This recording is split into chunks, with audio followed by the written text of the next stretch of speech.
नमस्कार, मैं राजीव चौबे और आप देख रहे हैं राष्ट्रीय चेतना न्यूज़। आरसीएन में आपका स्वागत है। आइए आज चर्चा करते हैं एक नए विषय पर। विषय नया नहीं है, विषय 3 दिन से चल रहा है। कश्मीर के पहलगाम में जिहादी हमला। पहलगाम में हुए जिहादी हमले के 2 दिन के अंदर ही भारत की सेकुलर फोर्स नैरेटिव गढ़ने के अपने पुराने धंधे में लग गई है। अब देखिए, कल तक जो कहते थे कि आतंकवाद का कोई धर्म नहीं होता, उन्होंने आतंकवाद के धर्म का खुला खेल देख लिया। पहले दिन तो ये सब मौन रहे, उसके बाद पूरे देश में इनका सुनियोजित ड्रामा चालू हो गया। सबसे पहले तो इन्होंने पहलगाम की घटना में मरने वाले एकमात्र मुस्लिम व्यक्ति का उदाहरण देते हुए फिर से ये साबित करने का प्रयास किया कि आतंकवाद का कोई धर्म नहीं होता और आतंकियों के टारगेट में सिर्फ हिंदू ही नहीं थे। ऐसी स्थिति में इन सेकुलर बुद्धिजीवियों को बताना चाहूंगा कि पहलगाम में जिहादियों ने जिस मुस्लिम युवक सैयद आदिल हुसैन की जान ली, वो इसलिए नहीं कि वो मुस्लिम था, बल्कि वो इसलिए मारा गया क्योंकि वो उन जिहादियों से बंदूक छीनने की कोशिश कर रहा था। यह सच है कि ऐसी स्थिति में जहां उसकी जान को कोई खतरा नहीं था, उस युवक ने दूसरों के लिए अपनी जान गंवा दी और उसका बलिदान नमस्य है। किंतु यह भी अकाट्य सत्य है कि अगर उसने बंदूक छीनने की कोशिश ना की होती तो वो सिर्फ मुस्लिम होने के कारण मरने से बच जाता। इसलिए यह तय बात है कि इस आतंकवाद का, इस जिहाद का धर्म था और इनका धर्म है, और धर्म के आधार पर ही ये जिहाद छेड़ रहे हैं और आतंक फैला रहे हैं।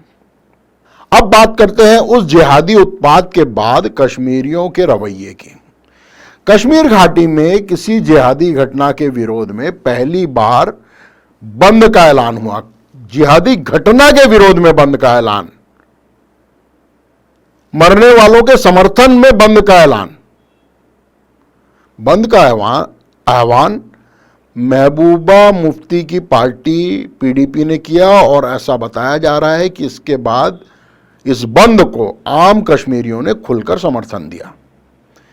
इस घटना को भी सेक्युलर, लिबरल, इंटेलेक्चुअल्स इंसानियत और कश्मीरियत के गुणगान में लगे हुए हैं।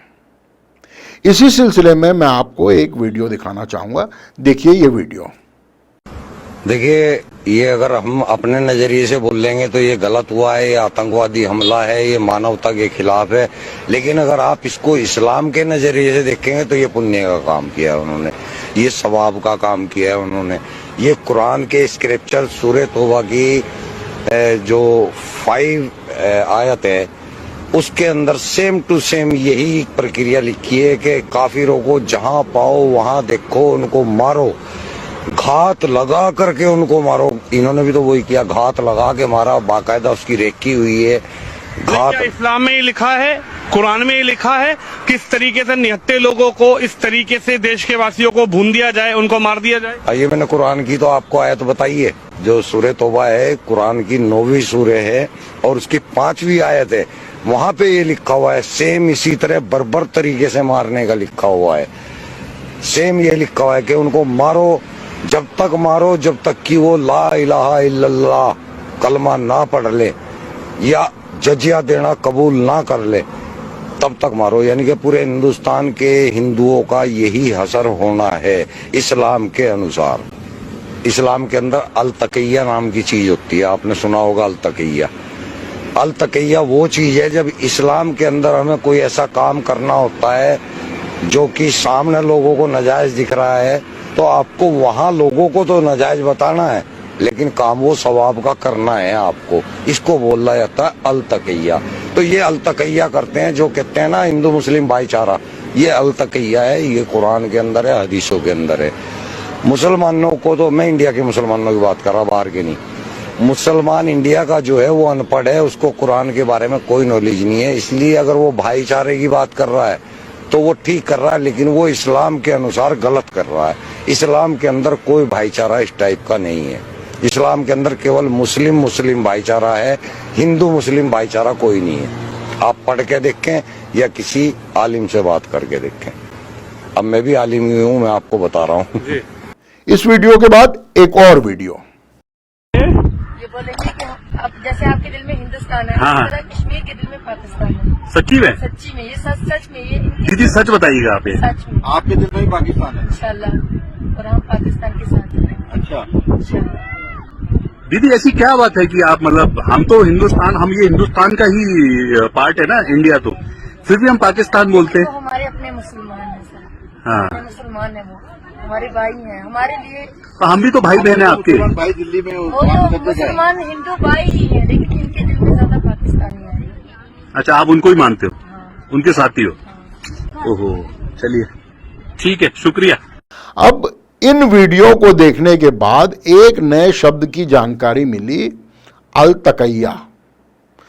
इसका मतलब यह होता है कि मुसलमान जब संख्या में कम हो, गैर इस्लामिक लोगों से घिरा हो, या फिर जब परिस्थितियां विपरीत हो, तो उसे अपने मालो असबाब को बचाने के लिए वातावरण के अनुसार ढलकर, झूठ बोलकर अपना मतलब निकाल लेना चाहिए। ये ऐसा इस्लाम में लिखा है, इसे अल तकैया कहते हैं। अब इस वीडियो के बाद आपको यह समझने में सहूलियत होगी कि कश्मीरियों ने इस घटना का विरोध क्यों नहीं किया। तो ये बड़ी स्पष्ट सी बात है कि कश्मीरियों के विरोध के पीछे इंसानियत, कश्मीरियत जैसा कुछ भी नहीं है। आज से 2 साल पहले सेना पर पत्थर मारने वाले, जिहादियों का समर्थन और प्रश्रय देने वाले, इंसानियत इंडियंस को गो बैक कहने वाले, गो बैक इंडियंस के नारे लगाने वाले, तिरंगा झंडा जलाने वाले, पाकिस्तानी झंडा फहराने वाले, इनको अचानक ऐसा क्या हुआ कि सम्राट अशोक की तरह इनका हृदय परिवर्तन हो गया। ज्यादा साल नहीं बीते हैं जब हमने हाथ में बंदूक रखे और अपने हाथों को बांधकर इन्हीं कश्मीरियों से पत्थर खाते भारतीय सेना के जवानों को टीवी पर लाइव देखा है। आज अपनी रोजी रोटी पर खतरा देखकर पाकिस्तान को कोसने का नाटक करने वाले कश्मीरी पहले तो ये बताएं कि बिना लोकल सपोर्ट के कोई पाकिस्तानी सही समय पर, सही जगह पर, सही शिकार को कैसे पकड़ सकता है।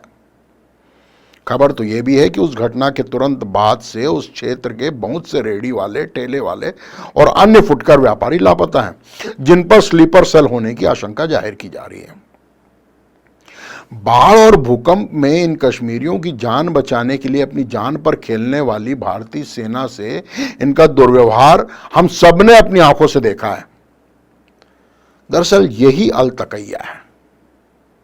केंद्र सरकार की सख्ती और 370 के हटने के बाद कश्मीरी पत्थरबाजों को मिलने वाले पैसे बंद हो गए, लेकिन जिहादी घटनाओं में अंकुश लगाने की वजह से कश्मीर में पर्यटन बढ़ा और पिछले वित्तीय वर्ष में कश्मीर में पर्यटकों की संख्या आज तक के सारे रिकॉर्ड तोड़ चुकी है।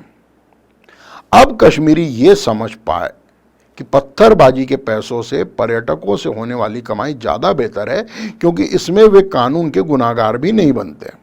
इस तरह पर्यटकों से इनका भारी मुनाफा अपने शबाब पर पहुंचा ही था कि पहलगाम में जिहादियों ने पर्यटकों का धर्म पूछकर उनकी हत्या कर दी।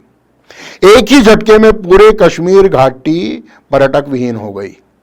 अब समस्या कश्मीरियों की रोजी रोटी की है, इसलिए ये बंद, ये कैंडल मार्च, ये बताने के लिए कि हम इस जिहाद का समर्थन नहीं कर रहे हैं, लेकिन इस कश्मीर बंद और जिहाद के विरोध में कैंडल मार्च का प्रश्न फिर अल तकैया पर आता है।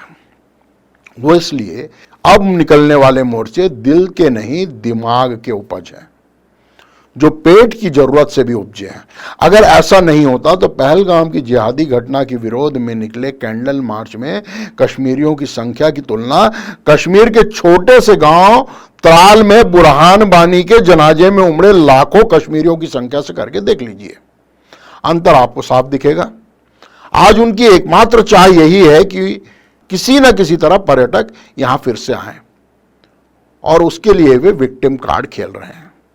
पर्यटकों को अपने घर के चूल्हे का भी वास्ता दे रहे हैं, और देश के सारे सेकुलर, लिबरल, इंटेलेक्चुअल इनकी इंसानियत और कश्मीरियत के नाम पर और इनका रोजगार छीने जाने का नाम पर छाती पीट रहे हैं। अब देश भर के आम हिंदू पर्यटक उनके चूल्हे में खुद जलने जाएंगे या नहीं, ये तो समय बताएगा, लेकिन फिलहाल इस देश के सारे सेकुलर लिबरल इंटेलेक्चुअल्स को तो तत्काल कश्मीर की ओर कूच कर देना चाहिए। भ्रमण भी होगा, मौसम का आनंद भी होगा और निरीह कश्मीरियों का चूल्हा भी चलेगा।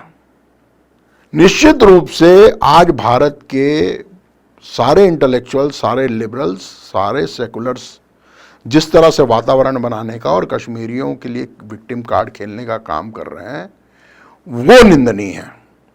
कश्मीरियों की जैन में जो बसी हुई जिहादी मानसिकता है वो कभी नहीं बदल सकती, उसका बदलना असंभव है, क्योंकि ये उनके दिल से निकलने वाली आवाज है, जैसा कि उस महिला के वीडियो में आपने देखा।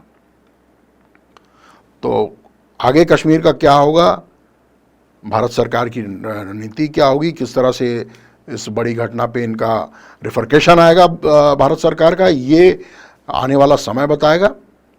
आज के लिए इतना ही।